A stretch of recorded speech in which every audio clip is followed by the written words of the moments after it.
Okay, so we are getting much closer to the storm. And we got another weather update, and we're going to look at the models. But before that, I've made some changes to the weather map. I've also made my pointer gigantic so you guys could see it on the video, because I think in the last video, couldn't really see the pointer. Slimmed some things down and tightened some things up. I do want to focus something on these weather maps also. I'm kind of looking at this general area here. Okay, this is where I focus. This is where I live. This stuff back here, I would just ignore that. If I had to cut this up, I'd probably cut it up like that. All right, same thing up here. Like, I have no idea what's going to happen in Maine when the storm goes up there. It's kind of way out of my area. So, all right, let's take a look. So I have added an 8 to 14 in this. I've kind of changed up the numbers here. And I'm liking 8 to 14 all around here. I think that the places where you can pop up those really crazy numbers are going to be around that Harrisburg area. That's where the models have been focusing it the entire time. Depending on all the runs, it always seems like it's in here somewhere that you get those crazy numbers. But 8 to 14, I would say that New York City is now 6 to 12, and that's 6 to 12. If you're going to be near the 12, you're going to not run into mixing. If you're going to be near the 6, you ran into some mixing, and that's kind of what it is, depending on how everything sets up between the 500 millibar low, the 700 millibar low, the surface low, and all the tracks that they all take.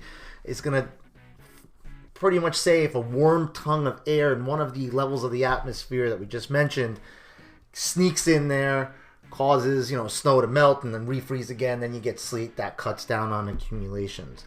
So yes, this is kind of what I'm looking at, and I think there's gonna be a sharp cutoff. In my first map, I had snow all the way down here into Atlantic City. Now I don't. At this point, I think it's gonna be a sharp cutoff. It's gonna be a tight gradient, and you're gonna see some cool numbers in here, and you're going to see some pockets where you can get a little bit better, and some pockets you can get a little bit worse. I mean, I've seen it where Rockland County, southern end of Rockland County has gotten far less snow than the northern end of Rockland County.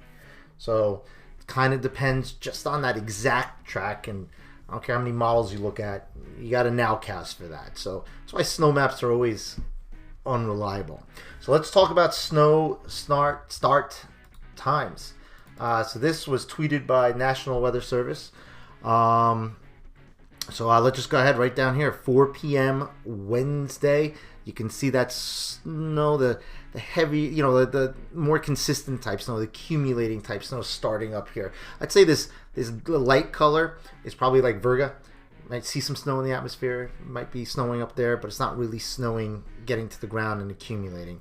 By 7 p.m., you can see that it really hasn't moved all that much up over here. So it's still trying to snow, and you could all see rain snow line on this. 10 p.m. that's where it starts cranking everywhere. Overnight, in the morning rush hour. Morning rush hour is going to be the worst time, I think, for Thursday morning, and then it starts clearing out. So that's their timing. I like this timing. It does show things nicely.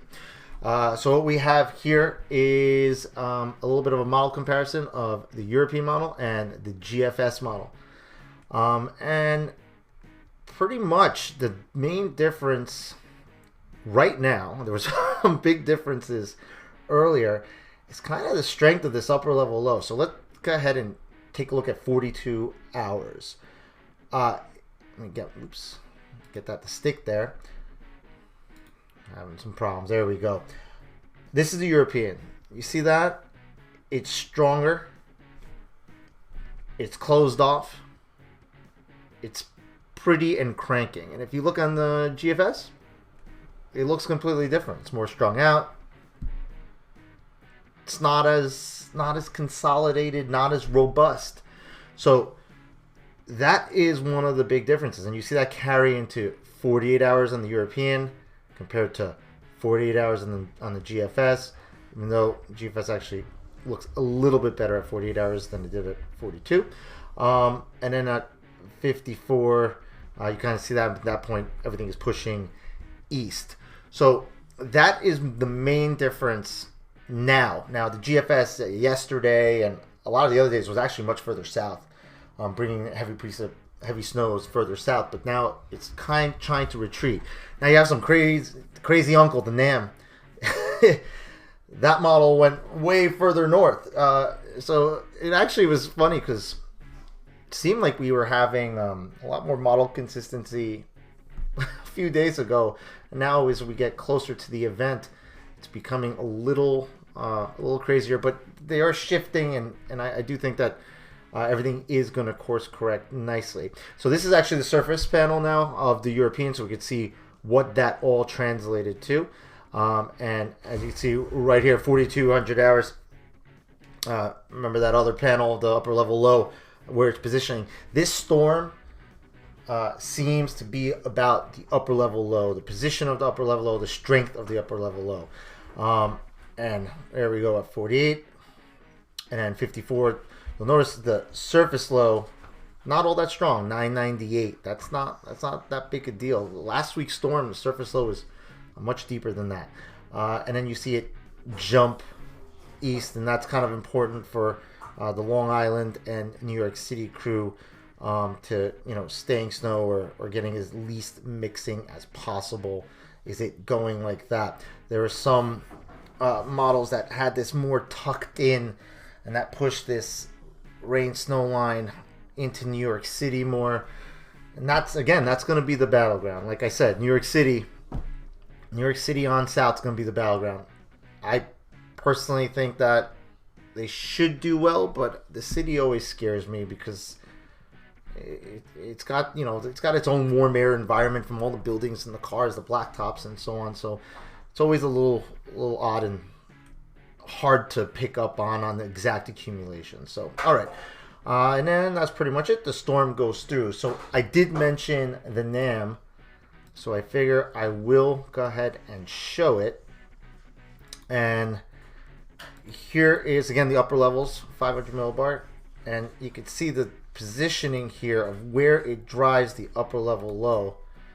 It's a lot further north than the Euro and the GFS. And if we try to sit there and pull that into what it looks like and the surface, oops, not what I want.